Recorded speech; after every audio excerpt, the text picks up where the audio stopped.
Growing up as Victoria Hamilton's daughter wasn't easy. Every breath I took, every step I made, was carefully monitored and judged. My father, the CEO of Hamilton Industries, had my entire life planned out before I could even walk. "Charlotte, darling," he'd say, adjusting his perfectly pressed Armani suit, "a Hamilton never settles for second best." Our mansion in Beverly Hills stood as a testament to that philosophy. 28 rooms of carefully curated luxury, each one screaming wealth and power. But to me, it felt more like a golden cage than a home. By the time I turned 25, I had followed my father's blueprint perfectly. Harvard Business School graduate, junior executive at Hamilton Industries, and engaged to Bradley Winchester ILI. Heir to Winchester Technologies and my father's handpicked choice for my husband. There was just one small problem. I was desperately, hopelessly in love with someone else. I met James Mitchell on a rainy Tuesday morning when my Ferrari broke down on the way to work. He was the mechanic who came to my rescue, arriving in a beaten-up tow truck with a smile that made my heart skip a beat. "Looks like your timing belt's shot," he said, wiping his hands on his worn jeans. "I can fix it, but it'll take a few hours." Something about his honest brown eyes and the way he explained everything without talking down to me made me agree to wait at his small garage instead of calling in Uber. That decision changed my life forever.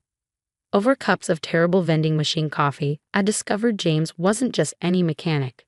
He'd worked his way through engineering school, graduating top of his class. He could have taken a cushy corporate job, but he loved working with his hands, solving problems, making things better. "Life's too short to spend it doing something just because it looks good on paper," he told me, his eyes twinkling. Those words hit me like a thunderbolt. For the first time, someone had put into words exactly what I'd been feeling all my life. One coffee led to another, then dinner, then stolen moments whenever I could escape my suffocating world.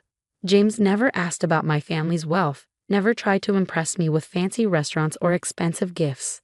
Instead, he showed me the joy of simple things: midnight drives along the coast, picnics in hidden parks, and laughter. So much laughter. For 6 months, I lived a double life. Society princess by day, myself by night. But I knew it couldn't last forever. The breaking point came during a charity gala at our mansion. Bradley was droning on about merger strategies to anyone who would listen, while my mother paraded me around like a prized thoroughbred.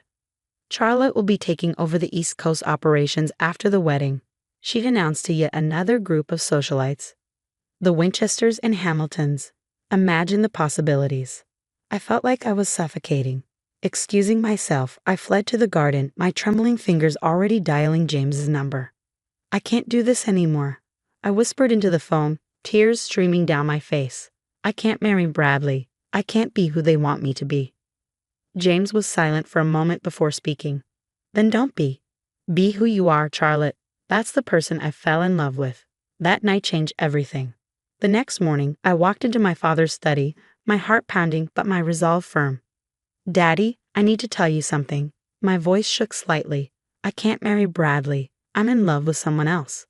The explosion that followed was nuclear. My father's face turned purple as I explained about James, about wanting a different life than the one he planned. "A mechanic?" he roared, his fist slamming onto his mahogany desk. "My daughter, a Hamilton, in love with a grease monkey. He's an engineer, Daddy, and he's brilliant. If you just meet him." "Absolutely not." My father's voice could have shattered glass. "You will marry Bradley as planned, or you can forget about your trust fund, your position at the company, everything. Is that clear?" I stood up straighter, channeling strength I didn't know I had. "Crystal clear, Daddy. Goodbye." Walking out of that study was the hardest thing I'd ever done. My mother's hysterical tears, my father's threats, the whispers of the household staff. It all followed me as I packed a small bag and left the only home I'd ever known. James was waiting for me outside his modest apartment, worry etched on his face. When I told him what happened, he tried to talk me out of it. "Charlotte, that's your whole life you're giving up. Your family, your inheritance. I can't let you do that for me." I silenced him with a kiss. "I'm not giving up my life, James. I'm finally starting it." The next few months were a crash course in reality. I moved into James' one-bedroom apartment, got a job as an entry-level business consultant at a small firm, and learned how to live on a budget. It wasn't easy, but for the first time in my life, I felt free. My parents' attempts to bring me to my senses ranged from emotional manipulation to outright threats. They froze my accounts, canceled my credit cards, and even tried to get me fired from my new job. But with each obstacle, James and I grew stronger together. When we decided to get married, we planned a simple ceremony in a local park. No designer dress, no society photographers, just us and a few close friends. The morning of the wedding, I received a text from my mother. "Your father and I will be attending. One last chance to fix this mistake." My heart raced as I showed James the message. He squeezed my hand. "It's your call, love. Whatever you want." I wanted them there. Despite everything, they were still my parents. So when I walked down the makeshift aisle in my simple white dress from a department store, my eyes instantly found them standing at the back. My father looked like he'd swallowed something sour, while my mother dabbed at her eyes with a monogrammed handkerchief. Neither moved to join the ceremony. During the reception, a casual barbecue in the park, they made their final play.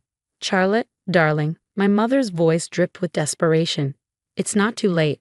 Bradley would still take you back. Think about what you're throwing away." My father cut straight to the point. "This is your last chance, young lady. Stay with this person, and you'll never see a penny of your inheritance. Is that what you want? To live in poverty?"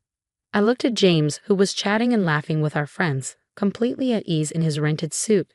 Then I looked at my parents, trapped in their world of wealth and expectations.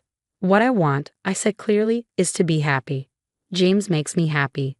If you can't understand that, then maybe we don't need your money, or you, in our lives." My father's face turned that dangerous shade of purple again. "You're no daughter of mine," he spat, turning on his heel. My mother hesitated for a moment, then hurried after him. As they stormed away, James appeared at my side, wrapping an arm around my waist. "You okay?" I leaned into him, watching my past walk away. Never better. That was 6 months ago. We settled into our life together, working hard, loving harder. James continued at his garage while taking night classes for his master's degree. I threw myself into my consulting work, building my own client base. We were happy, truly happy, even if we had to watch our spending and clip coupons. But there was something James hadn't told me, something that was about to turn my world upside down again. Everything changed on a seemingly ordinary Friday evening. I came home from work early, excited to surprise James with takeout from our favorite Thai place.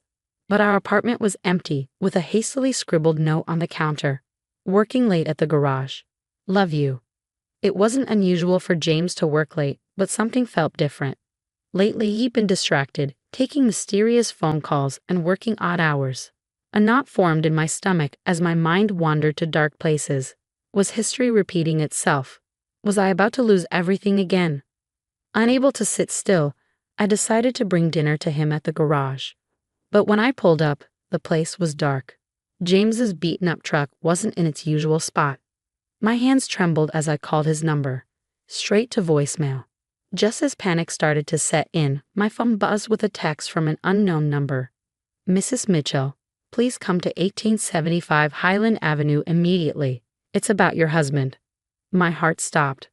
Highland Avenue was in the industrial district, miles from James's garage. With shaking fingers, I typed the address into my GPS and drove through the darkening city, imagining worst-case scenarios. The GPS led me to a massive, modern building with sleek glass walls.